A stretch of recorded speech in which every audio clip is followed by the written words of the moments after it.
I won't take it personally if you've never heard of me. I'm the new senator from the great state of Michigan, where I grew up. I've been in public service my entire life because I happened to be in New York City on 9/11 when the Twin Towers came down. Before the smoke cleared, I knew I wanted to make a life in national security. I was recruited by the CIA and did 3 tours in Iraq alongside the military. In between, I worked at the White House under President Bush and President Obama, 2 very different leaders who both believed that America is exceptional. You can find that same sense of patriotism here in Wyandotte, Michigan, where I'm speaking from tonight. It's a working class town just south of Detroit. President Trump and I both won here in November. It might not seem like it, but plenty of places like this still exist across the United States. Places where people believe that if you work hard and play by the rules, you should do well and your kids should do better. It reminds me of how I grew up. My dad was a lifelong Republican, my mom a lifelong Democrat, but it was never a big deal because we had shared values that were bigger than any one party. We just went through another fraught election season. Americans made it clear that prices are too high and that the government needs to be more responsive to their needs. America wants change, but there's a responsible way to make change and a reckless way. And we can make that change without forgetting who we are as a country and as a democracy. So that's what I'm going to lay out tonight. Because whether you're from Wyandotte or Wichita, most Americans share 3 core beliefs: that the middle class is the engine of our country, that strong national security protects us from harm, and that our democracy, no matter how messy, is unparalleled and worth fighting for. Let's start with the economy.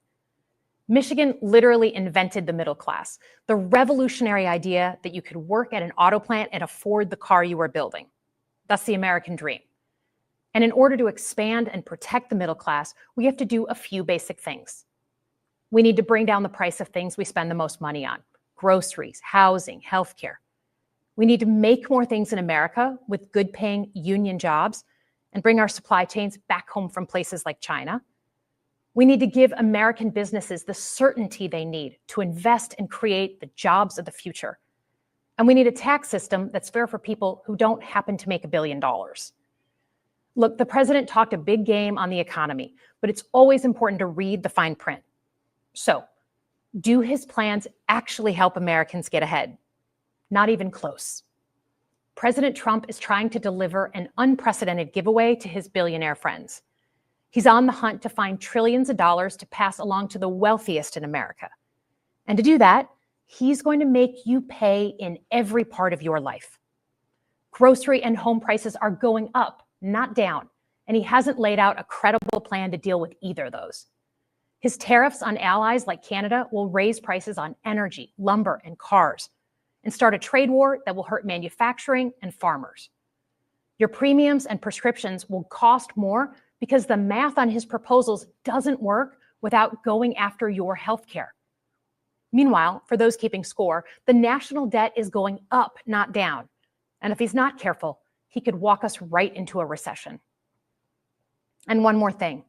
In order to pay for his plan, he could very well come after your retirement, the Social Security, Medicare, and VA benefits you worked your whole life to earn.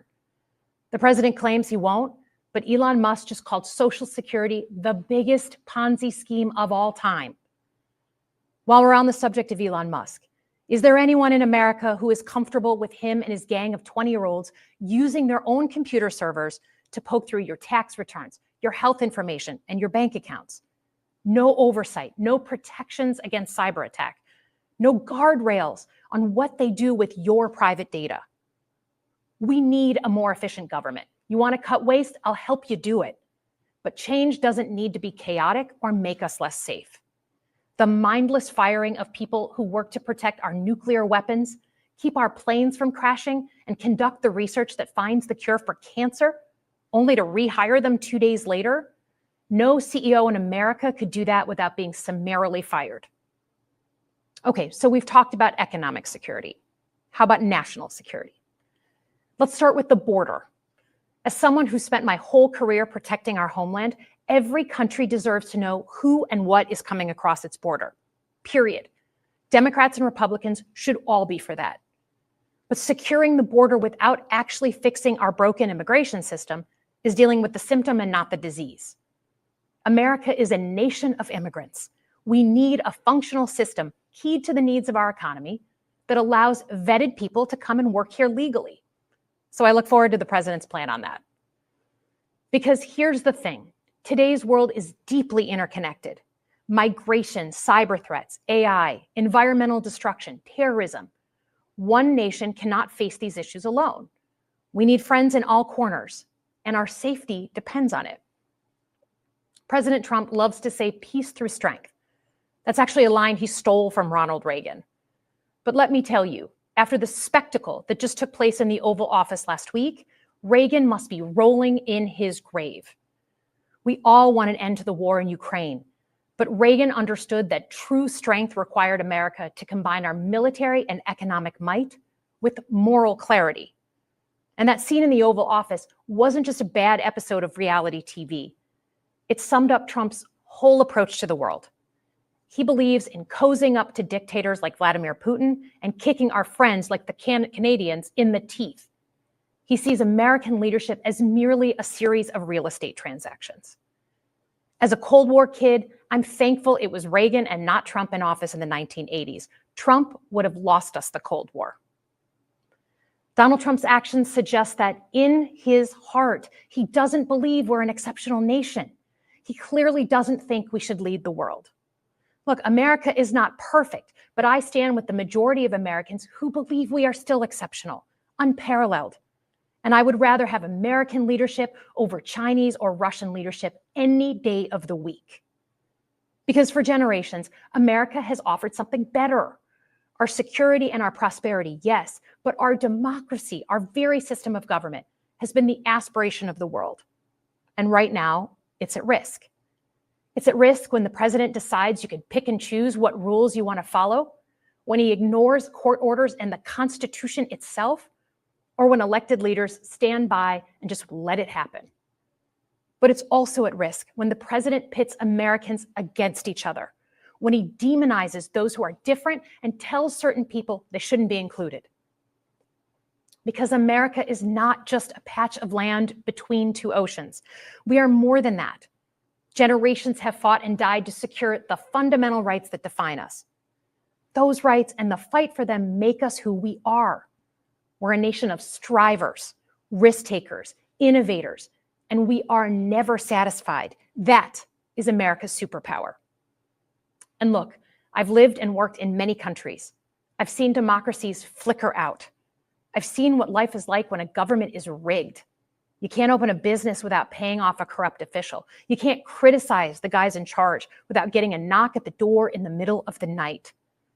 So as much as we need to make our government more responsive to our lives today, don't for one moment fool yourself that democracy isn't precious and worth saving. But how do we actually do that? I know a lot of you have been asking that question. First, don't tune out.